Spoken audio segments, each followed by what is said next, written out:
It's live purple here, and this one's called, right here, you can see it. Do you recognize the five common piles of preppers BS? Now, I don't necessarily agree with everything I post, but I post these to share these thoughts with you, and I value your viewpoint. You don't have to agree or you can disagree on these. That's fine with me. This is just people who write these and their viewpoints on things. And some things I agree with, and some things I don't agree with. Sometimes I'm kind of in a gray area because in SHTF situations, things can change drastically. Now, it's talking about the Golden Horde. The Golden Horde theory has been portrayed for years by survival authors, bloggers, and fiction writers. But will the Golden Horde of hopeless refugees swarm like hundreds of thousands of locusts from the cities to the countryside after an economic collapse? No, they won't. Now, this is just this man's opinion. Not after an economic collapse anyway. In fact, I look for the opposite to happen with hordes of people packing it up and leaving rural areas for the cities to look for work when things settle down and after the initial riot that will occur in some areas. During the Depression, that's what a lot of people did. They left their farms and stuff. They went to the cities to look for work. That's what a lot of them did. They left their wife and their children behind who had to take care and fend for themselves while they was in the cities trying to find work to send them back money to survive on.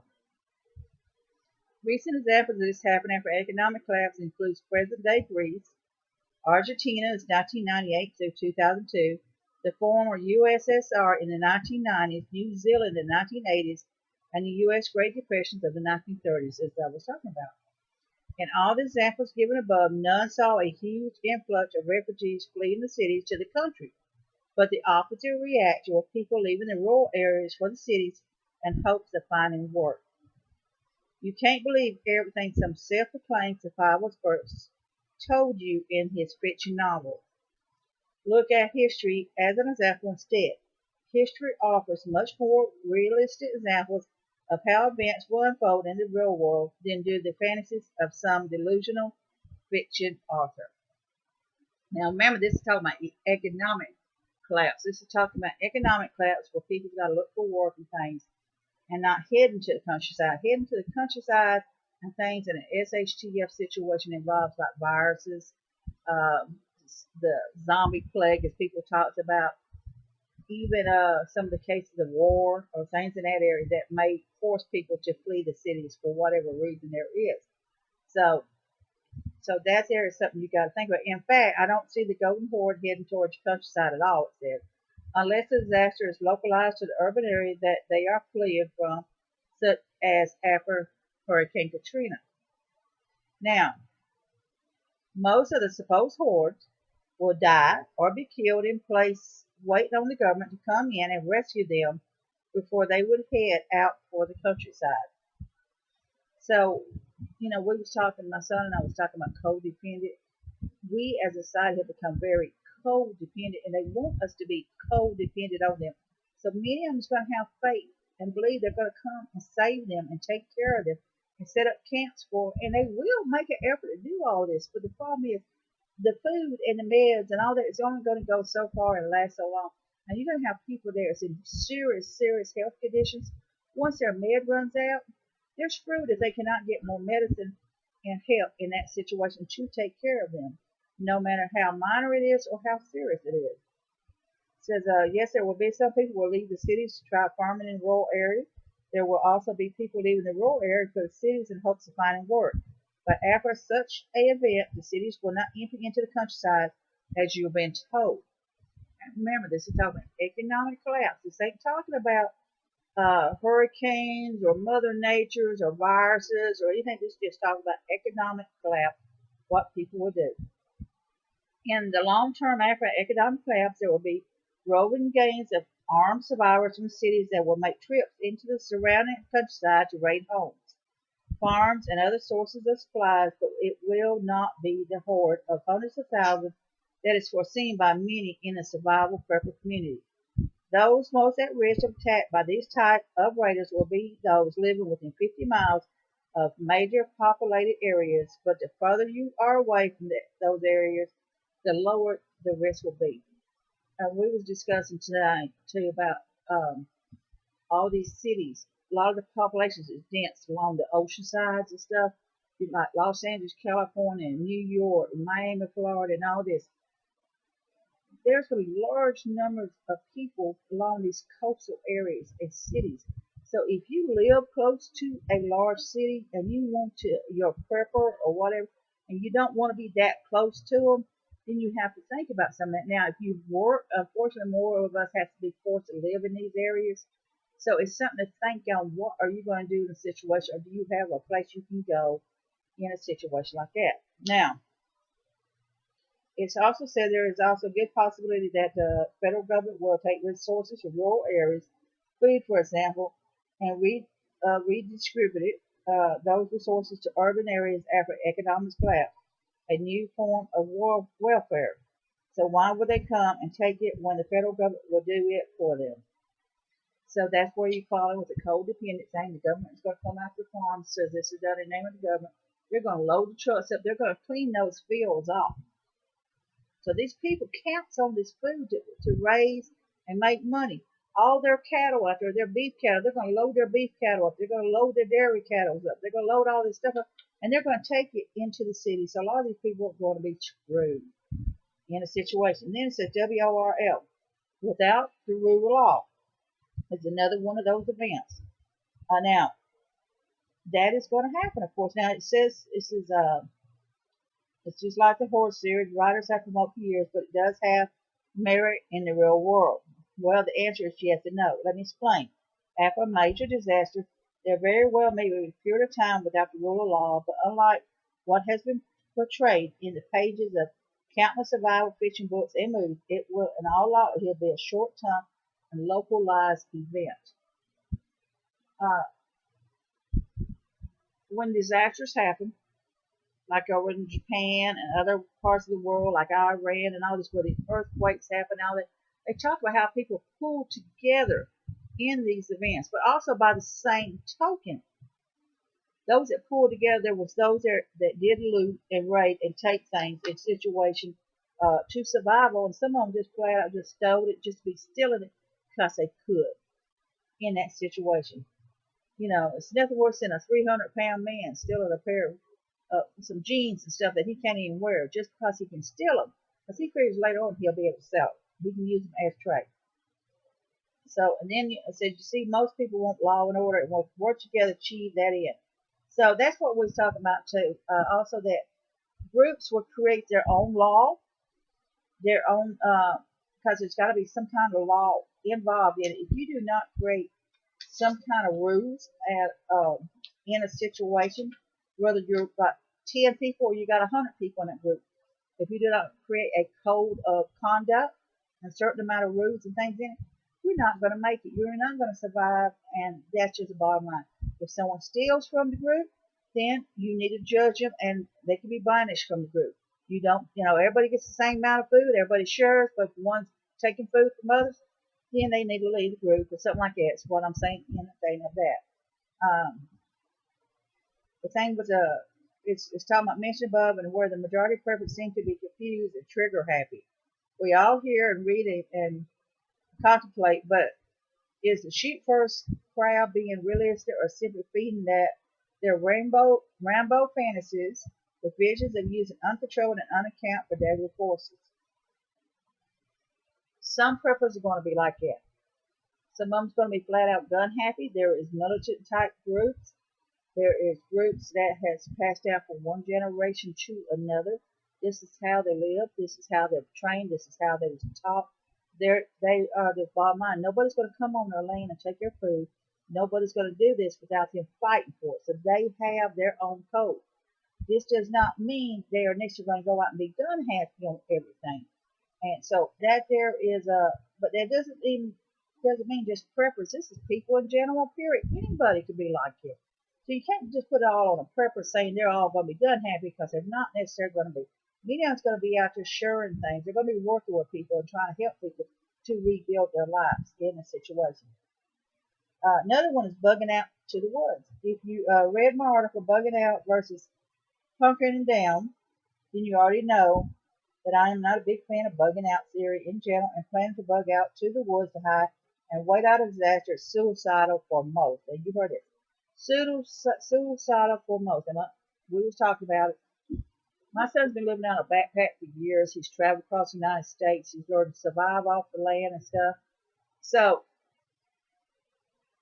there's people out there who's been living out like that for years, has the knowledge how to survive, and hopefully in your situation, if you are forced to bug out, you will come across somebody that has that knowledge how to survive and willing to become part of a group with you to help you survive in that situation here as well.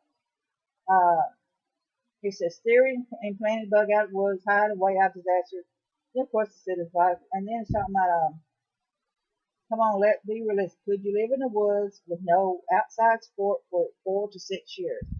Would you be safer roaming the backwoods than if you stayed home where you are stocked up and can blend in with everyone else? That's where the other thing I talked about, the homes some of these people are living in. Mine is not totally prepared, and it's not. But the fact is making people aware that what you got is something you got to be careful on as well.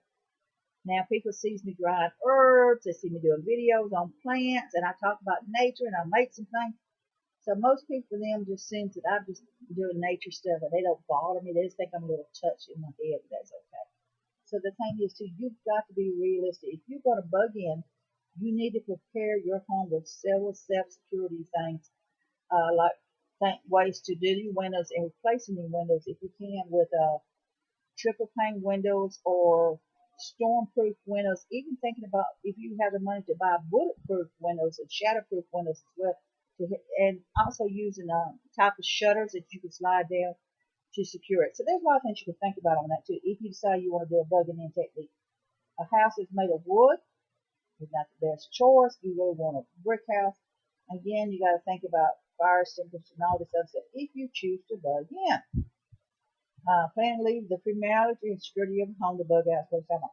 If you are a nature person, if you are a person that makes a routine weekend trip out there with nature, on your vacations, you spend time out there with nature. And I'm not talking about just hooking up your camper behind your vehicle, live a nice comfortable and air conditioning thing. I'm not talking about an RV or anything. I'm talking about literally living in nature and camping for a week, hiking yourself up into the woods area and living there like that for a week with what you have on your backpack in that situation. Making matters worse, depending on the type of disaster that's planned, might work short term for a long survivor or a group of trained individual in good physical condition with proper gear and mindset. But he is a new father, and his wife is one of those that thinks missing an appointment at the nail salon is the end of the world as she knows it. Making matters worse, he has outdoor survival training skills other than watching reruns of Les Strout's Survival Men and camping at national parks campground with all the utilities and hookup. Why he thinks he can survive long term off the wilderness while dragging his family along, I don't know. He isn't thinking logically. And that's something else you guys think of. If you are inclined and you're like it, like I say, he knows how to do all this stuff, basically say, but his wife goes doesn't it. Now my nails here are real, but I want to tell you, my nails grow as fast as I cut them, so do it. This here is just tough, hard nails. So I'm not sitting here being all girly just because I got nails, because these nails actually have a benefit on them. I can use my nails as weapons if I need to in a situation like that. But the fact is, a lot of the women that I work with and women that I don't work with will go and spend quite a bit getting their nails done and hair done. They're worried about the latest fashion out, but the same token, there's men out there that does the same thing. So it's not just one sex. And then you have to think about your children in a situation like that. Do you have because the children is going to slow you down. They're going to be hungry. They're going to be tired. They're going to be hard to deal with.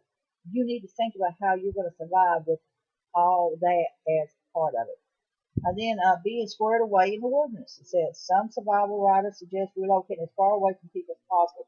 This is what I call the cabin in the woods survival philosophy. Living in the backwoods is great, but in the aftermath of long-term disaster or economic collapse, those squareaways in the wilderness will become targets. And guess what? You'll be on your own. No one will come to your rescue if the looters manage to take control of your isolated cabin in the woods. They can stay for as long as they want and do whatever they want to you and your family, and no one will hear your screams for help. And that's something else you got to think on too.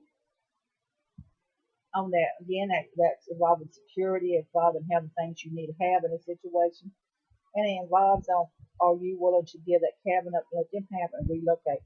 So you need to think about, do you have another place to go with your family, and do you have stashes of food put up somewhere else for a survival situation in the back that you do not know or anything like that.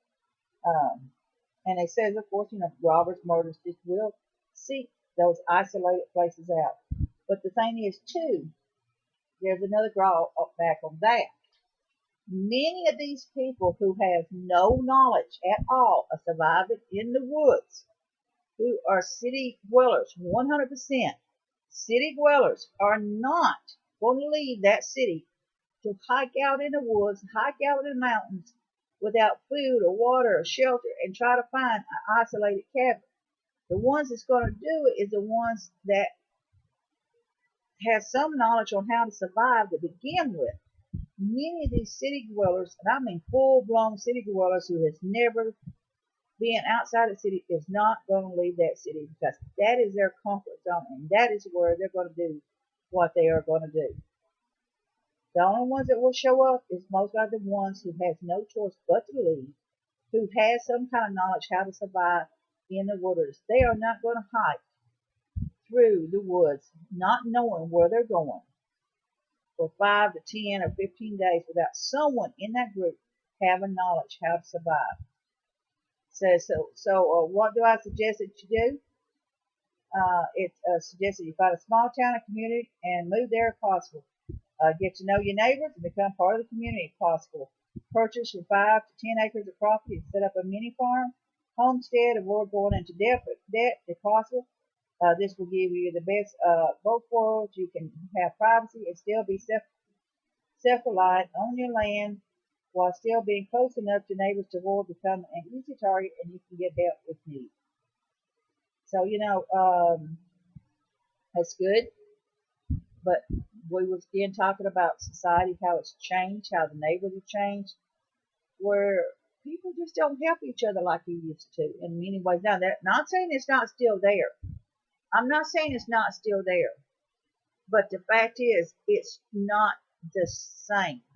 So, going into a small community, if you're willing to get to know people, that's fine. If you're willing to become part of that community, it's fine. If that's what you want to do. But many people does not want that. They will buy that 5 to 10 acres. They'll fix up their home and their farm, but they do not want to get close to the neighbors. They have no interest in getting close to them because they basically just want to be left alone. So this is Life Prepper here. I want y'all to be safe, be happy, and bless you all.